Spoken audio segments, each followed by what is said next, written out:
and many of the themes in that story, fiction, recur later in the book in various disguised ways. But I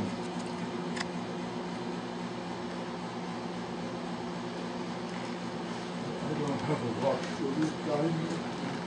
I keep reading. I think everybody wants to look a little bit more. And I can't see that now.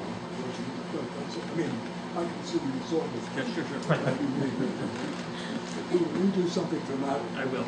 Stop me before I read more. Now I want to read a little novel here.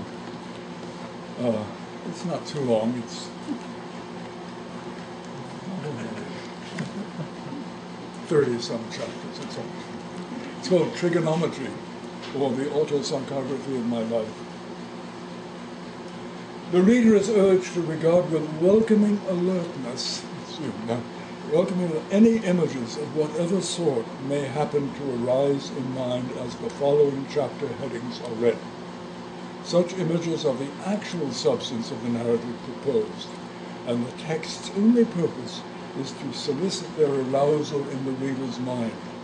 The images in your mind constitute the meat of what happened to me. So, your job.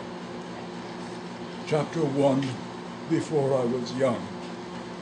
Chapter 2, Becoming stricter in my inclinations, I explore angles of incidence.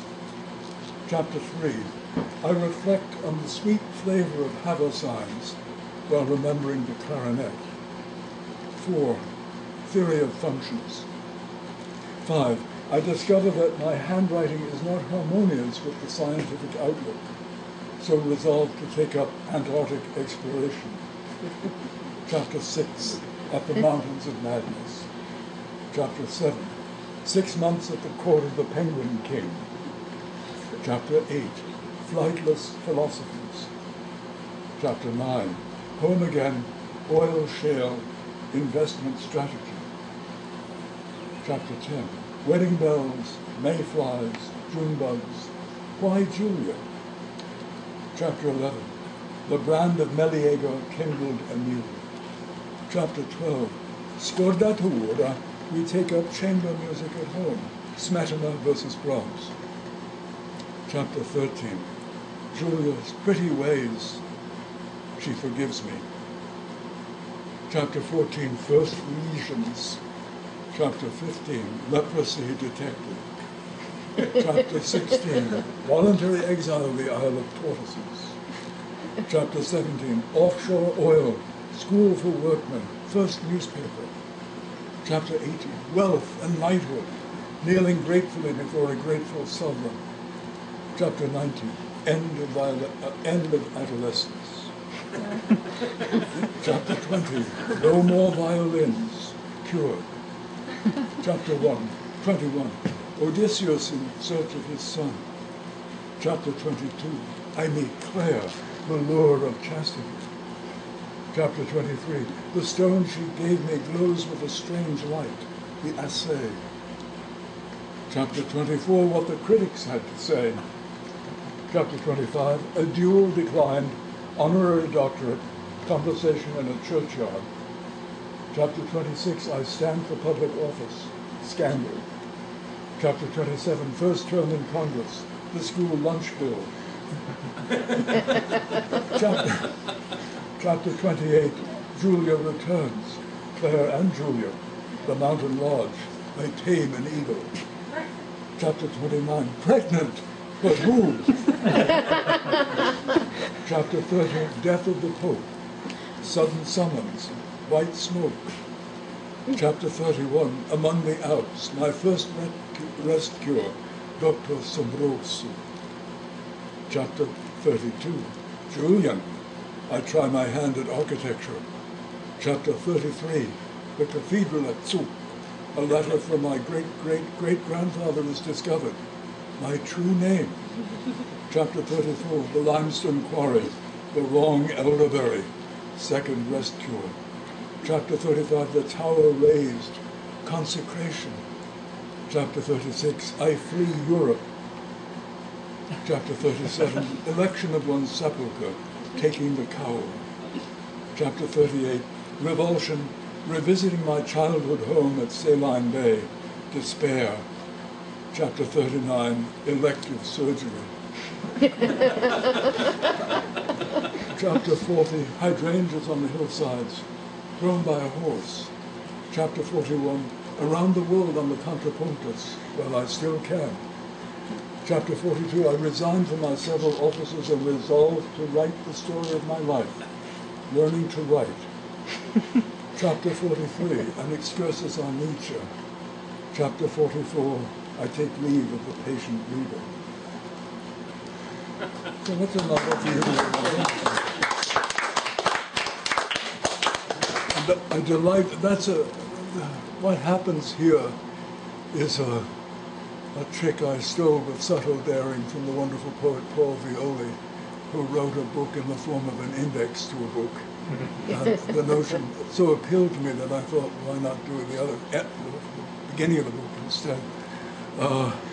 And so I'm so pleased with the notion that each of you has a different novel now, stored away in mind, that you've all gone through these separate places with only certain indexes of I guess Peirce would say, indexes to guide you into a reconstruction inwardly of the whole world, the whole narrative. Because, and this is the beautiful thing about fiction, you cannot stop fiction. You cannot hear something without connecting with something else. I cannot give you any free facts without your turning it into your own story. And this is godly of us. I mean, this is the grandeur of us, all of us. And the fiction writers, I guess, remind us of that kind of thing. I want to read a very short story called The Ritual. Is it correct? Yes, Very short. It has an epigraph from the greatest of all American novelists, H.P. Lovecraft, maybe. He said, "Only the lonely and the poor remember." Amazing statement. How did he know that? He was both lonely and poor. How did he know that only the poor? Well, the ritual. He had been walking for a long time, and it was time to finish. He knew why he was walking, but not how to do the thing he called finish. Telos, telestes, ending things. It was something his mother had told him, then pretended she hadn't, whenever he asked about it later. His father always denied it without a word, just looked away out the window. What pale eyes a father has, how far away they see, how they never face anything that is here. Years ago he had started walking to get away from the place his father refused to look at, him, there, wherever he was, and reach that other place that his father was looking at always. Reach that place and do something there. What was he supposed to do? Maybe he would know when he got there, build something, kill something, break something, say something. There are so few things we know how to do, really. From what his mother said, then denied, from what his father never said but always watched, empty-hearted, far, he had tried to piece together instructions for his life. What should he do? What should anyone do? So he walked there, wherever it was that he would know by this fact alone that he would stop there and go no further. Somehow he knew he would know when to stop, or know that he had stopped, and notice only then, and it would be right. Meantime, everybody who looked away from him was looking there. He just had to follow their empty glances, their embarrassed or irritated lookings away, and he would know the way. And somehow his body would know when to stop. Then he knew he would take something out of his pocket and use it, or else pick something off the ground, right there on the street or on the beach, and use it. And he would know how to use this thing, and what other thing or things to use with it, and what rhythm to use in playing one thing against the other. He would know the words to say.